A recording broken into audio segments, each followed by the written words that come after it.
Hello guys, welcome back to my channel Bindu Nitin. So Navya birthday రోజు night అందరం కూర్చుని house అయితే ఆడుకున్నాము.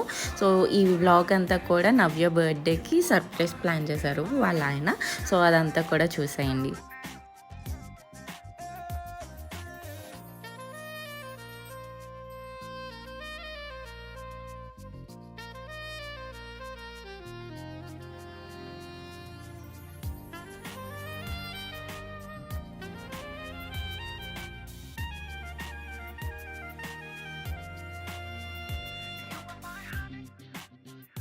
You were my tonic.